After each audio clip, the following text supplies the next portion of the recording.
ওম শান্তি। আজ 23শে জানুয়ারি 2024।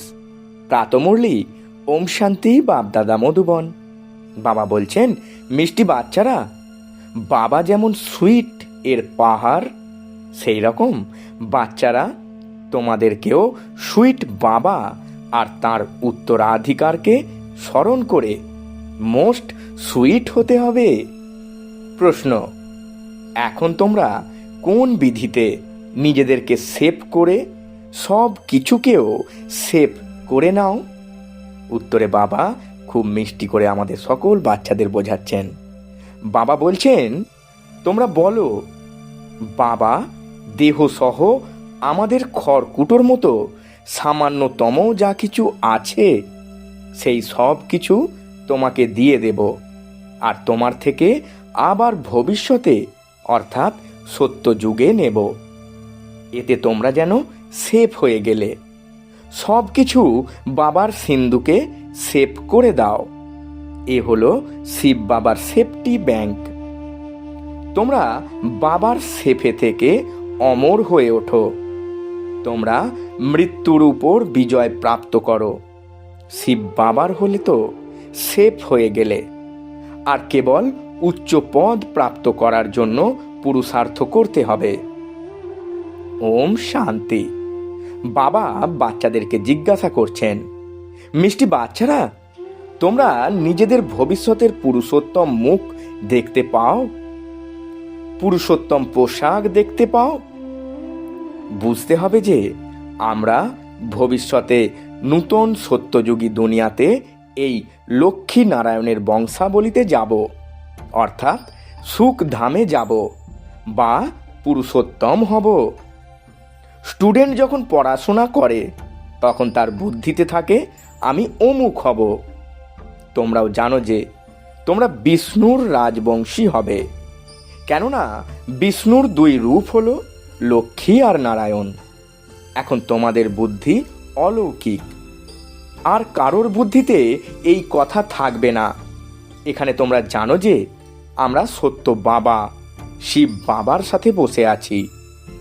উচ্চতমর চেয়েও উচ্চ বাবা আমাদের পড়াচ্ছেন। উনি হলেন মোস্ট সুইটেস্ট। এই সুইটেস্ট বাবাকে খুব ভালোবেসে স্মরণ করতে হবে, কেননা বাবা বলেন, বাচ্চারা আমাকে স্মরণ করলে তো তোমরা এমন পুরুষোত্তম হবে, আর জ্ঞান রত্ন ধারণ করলে তোমরা ভবিষ্যতে 21 জন্মের জন্য পদ্মা পদমপতি হবে। বাবা এমনই বরদান দেন। মিষ্টি মিষ্টি সাজনীদের বা মিষ্টি মিষ্টি সুযোগ্য বাচ্চাদের বরদান প্রাপ্ত হবে।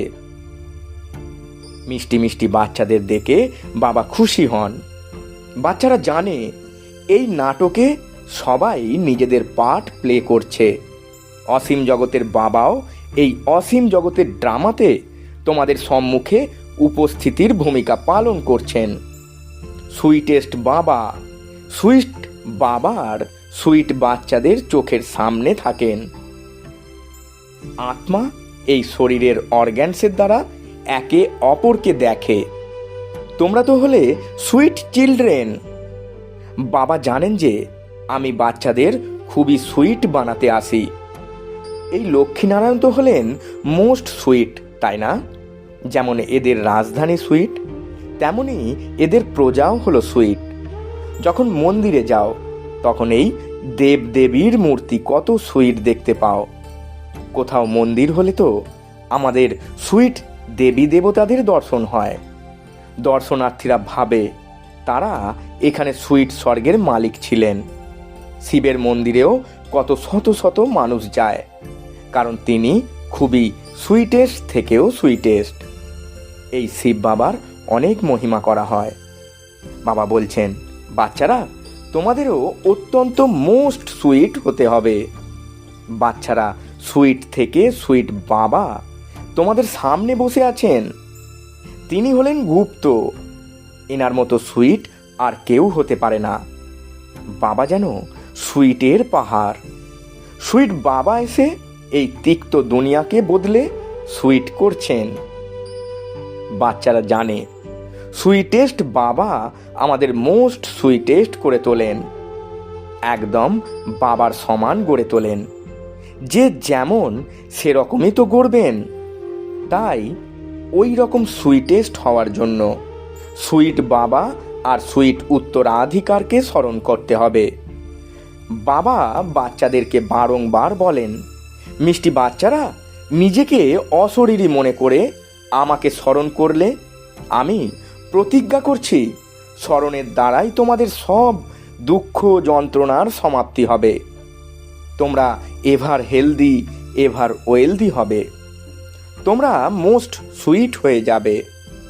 আত্মা সুইট হলে শরীরও সুইট হয়ে উঠবে। বাচ্চাদের এই নেশা থাকতে হবে, আমরা মোস্ট বিলাভেড বাবার বাচ্চা। আমাদের বাবার শ্রীমতে চলতে হবে। ভীষণ মিষ্টি মিষ্টি বাবা আমাদের ভীষণ সুইট করে তোলেন। মোস্ট বিলাভেড বাবা বলেন, তোমাদের মুখ থেকে সর্বদা রত্ন নির্গত হওয়া চাই। কোনো তিক্ত বা পাথরের মতো কঠিন কথা বলা উচিত নয়। যত সুইট হবে ততই বাবার নাম সুখ্যাত করবে। তোমরা বাচ্চারা বাবাকে ফলো করলে তোমাদেরকেও অন্যরা সবাই ফলো করবে। বাবা তো তোমাদের টিচারও। তাই টিচার অবশ্যই বাচ্চাদের শিক্ষা দেবেন যে, বাচ্চারা রোজ নিজেদের স্মরণের চার্ট রাখো। যেমন করে ব্যবসায়ীরা রাতে হিসাবের খাতা মেলায়, তোমরা যেন ব্যবসায়ী বাবার সাথে কত বড় ব্যবসা করছো। যত বেশি বাবাকে স্মরণ করবে, বাবার থেকে ততই অফুরন্ত সুখ প্রাপ্ত করবে, শত প্রধান হবে। প্রতিদিন নিজেকে নিরীক্ষণ করো। নারদকে যেমন বলা হয়েছিল, আয়নায় নিজের মুখ দেখো যে তুমি লক্ষ্মীকে বরণ করার যোগ্য কিনা। তোমাদেরও দেখতে হবে যে আমরা লক্ষ্মী নারায়ণের মতো সুযোগ্য হয়েছি কিনা। তোমাদের মধ্যে কি কি দুর্বলতা আছে, কারণ তোমাদের পারফেক্ট হতে হবে। বাবা আসেনি তোমাদের পারফেক্ট বানানোর জন্য। তাই সততার সাথে নিজেদের নিরীক্ষণ করতে হবে। নিজেদের মধ্যে কি কি দুর্বলতা আছে, যার মাধ্যমে তুমি বুঝতে পারবে কোনো কারণে তুমি উচ্চ পদ প্রাপ্ত করতে পারবে না। বাবা সর্বক্ষণ এই ভূত বা বিকার তাড়ানোর যুক্তি বলে দিচ্ছেন। বাবা বসে সমস্ত আত্মাদের দেখছেন।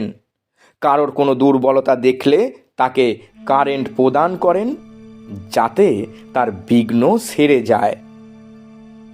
যত বাবার সহযোগী হয়ে বাবার মহিমা করতে থাকবে, ততই এই ভূত বা বিকার পালাতে থাকবে, আর তোমরা খুব খুশিতে থাকবে।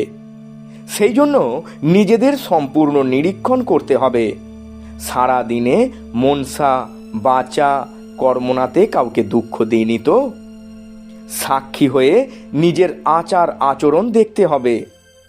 অন্যদের আচার আচরণও দেখতে পারো, কিন্তু প্রথমে নিজেকে দেখতে হবে। শুধু অন্যকে দেখলে নিজেরটা ভুলে যাবে। প্রত্যেককে নিজের সার্ভিস করতে হবে। অন্য কারো সার্ভিস করা মানে নিজের সার্ভিস করা। তোমরা শিব বাবার সার্ভিস করো না। শিব বাবা তো সার্ভিস করতে এসেছেন, তাই না? তোমরা ব্রাহ্মণ বাচ্চারা হলে অত্যন্ত ভ্যালুয়েবল, যেন শিব বাবার ব্যাংকে সেফটিতে বসে আছো। তোমরা বাবার সেফে থেকে অমর হয়ে ওঠো। তোমরা মৃত্যুর ওপর বিজয় প্রাপ্ত করো।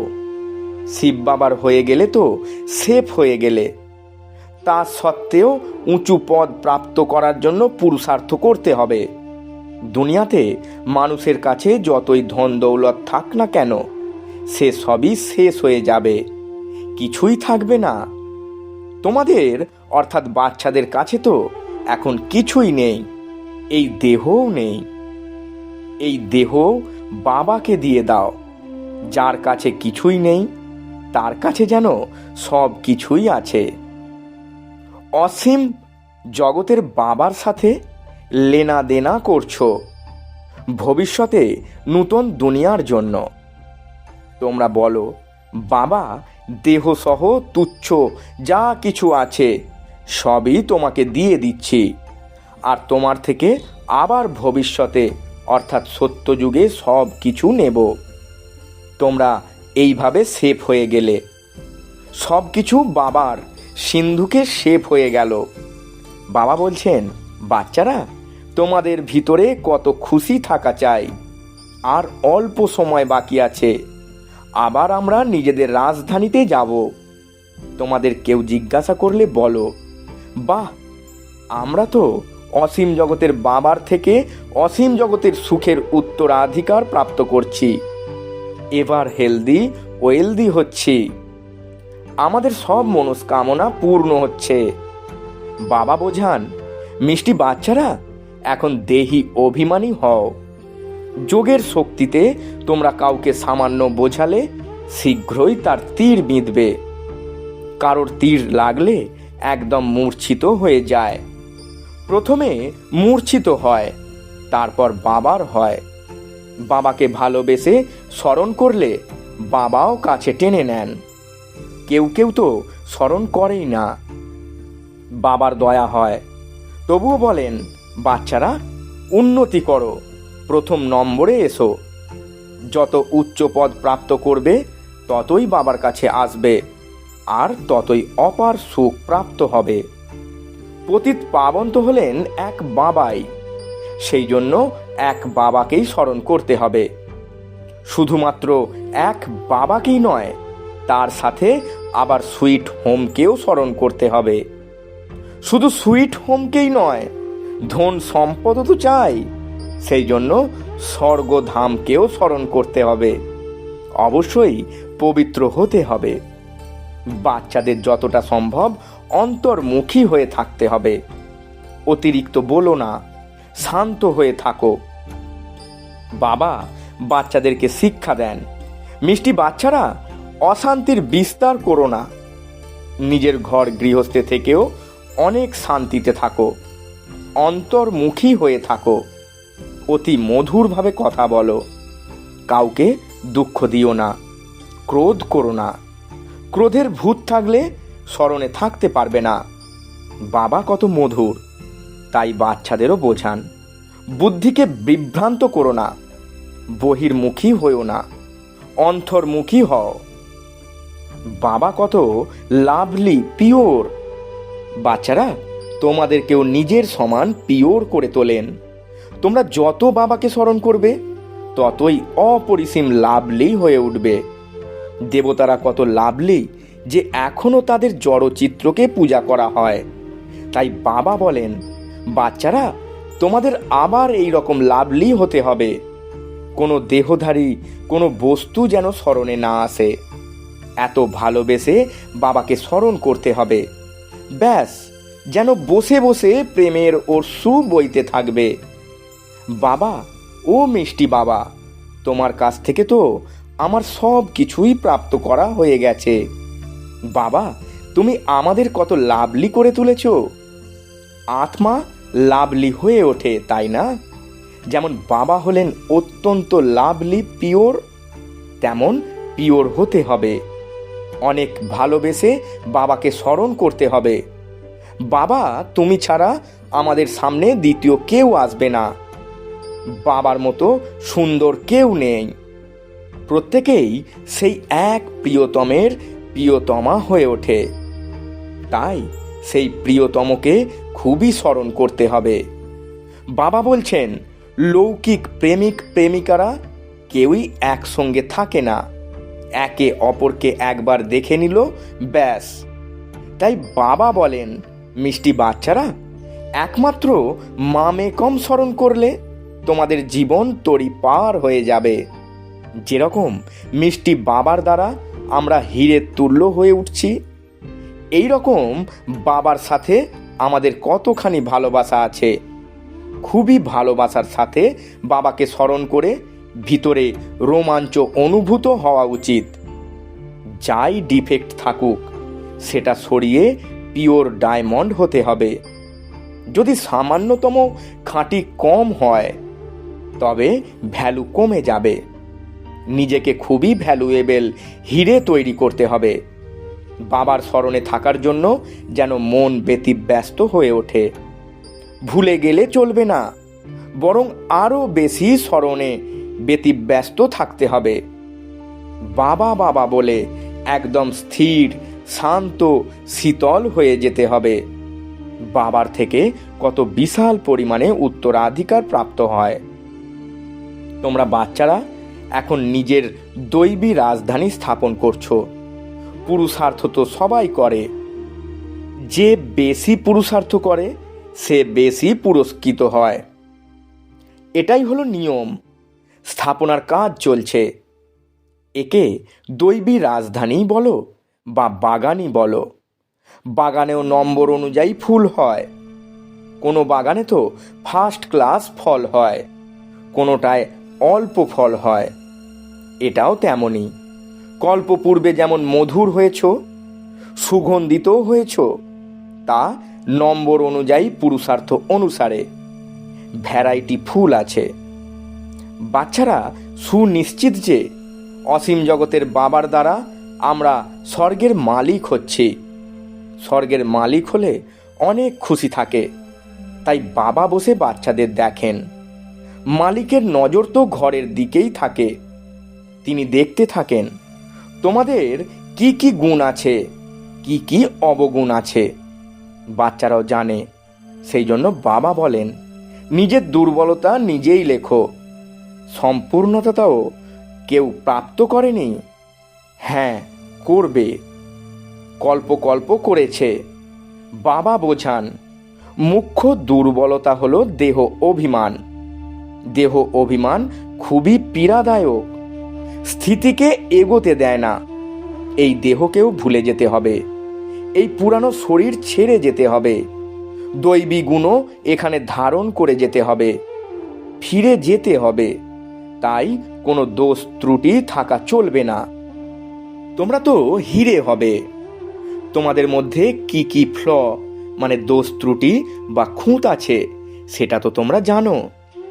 স্থূল হিরেতেও দোষ ত্রুটি থাকে, কিন্তু জড় পদার্থ বলে ওর ত্রুটি সারানো যাবে না। তখন সেটা কেটে ফেলতে হবে। তোমরা তো হলে চৈতন্য হিরে। তাই যে দোষ ত্রুটি থাকুক না কেন তা একেবারে বের করে শেষ পর্যন্ত ফ্ললেস হতে হবে। যদি দোষ ত্রুটি না সারাও তবে ভ্যালু কমে যাবে। তোমরা চৈতন্য হওয়ার কারণে দোষ ত্রুটি নির্মূল করে দিতে পারো। আচ্ছা, মিষ্টি মিষ্টি হারানিধি বাচ্চাদের প্রতি মাতা পিতা বাপদাদার স্মরণে স্নেহ সুমন আর সুপ্রভাত। আত্মাদের পিতা তার আত্মারূপী বাচ্চাদেরকে জানাচ্ছেন নমস্কার। আমরা আত্মারূপী বাচ্চারা আমাদের আত্মারূপী মাতা পিতা বাপদাদাকে জানাই স্মরণে স্নেহ সুমন আর সুপ্রভাত এবং শত কোটি নমস্কার। ধারণার জন্যে মুখ্য সার। প্রথম পয়েন্ট, যতটা সম্ভব অন্তর্মুখী হয়ে শান্ত থাকতে হবে। বেশি কথা বলবে না, অশান্তি ছড়াবে না। অত্যন্ত মধুরভাবে মধুর বলতে হবে। কাউকে দুঃখ দেবে না, ক্রোধ করবে না। বহির্মুখী হয়ে বুদ্ধিকে এদিকে ওদিকে উদ্ভ্রান্ত করবে না। দ্বিতীয় পয়েন্ট, পারফেক্ট হওয়ার জন্য সততার সাথে নিজের নিরীক্ষণ করতে হবে যে আমার মধ্যে কি কি দুর্বলতা আছে। সাক্ষী হয়ে নিজের আচার আচরণকে দেখতে হবে। ভূতেদের বা বিকারকে তাড়ানোর যুক্তি তৈরি করতে হবে। বরদান, প্রকৃতির দ্বারা আগত পরিস্থিতিগুলির উপর বিজয় প্রাপ্তকারী পুরুষোত্তম আত্মা ভব। ব্যাখ্যায় বাবা বলছেন, ব্রাহ্মণ আত্মারা হলো পুরুষোত্তম আত্মা। প্রকৃতি হলো পুরুষোত্তম আত্মাদের দাসী। পুরুষোত্তম আত্মাদেরকে প্রকৃতি প্রভাবিত করতে পারবে না। তো চেক করো, প্রকৃতির দোলাচল নিজের দিকে আকর্ষণ করছে না তো? প্রকৃতি সাধন আর পরিত্রাণের রূপে প্রভাবিত করছে না তো? যোগী বা প্রয়োগী আত্মার সাধনার সামনে সাধন সত্যই আসতে থাকবে। সাধন সাধনার আধার নয়, পরিবর্তে সাধনা সাধনকে আধার বানিয়ে দেয়। স্লোগান, জ্ঞানের অর্থ হলো অনুভব করা আর অন্যদেরকে অনুভবী বানানো। অব্যক্ত সাইলেন্সের দ্বারা ডবল লাইট ফরিস্তা স্থিতির অনুভব করুন। সর্বদা নিজেকে ডবল লাইট মনে করে সেবা করতে থাকো। যত সেবাতে হালকা থাকবে ততই সহজে উড়তে থাকবে আর অন্যদেরকেও ওড়াতে থাকবে। ডবল লাইট হয়ে সেবা করা, স্মরণে থেকে সেবা করা, এটাই হলো সফলতার আধার। যতই আওয়াজ আর যতই তমগুণী বাতাবরণ হোক না কেন, সাইলেন্সের শক্তির দ্বারা ব্যর্থ সমাপ্ত হওয়ার কারণে শ্রেষ্ঠ স্থিতিতে স্থিত হওয়ার ফলে সদা আরামের অনুভব করতে পারবে। ওম শান্তি। নমস্কার।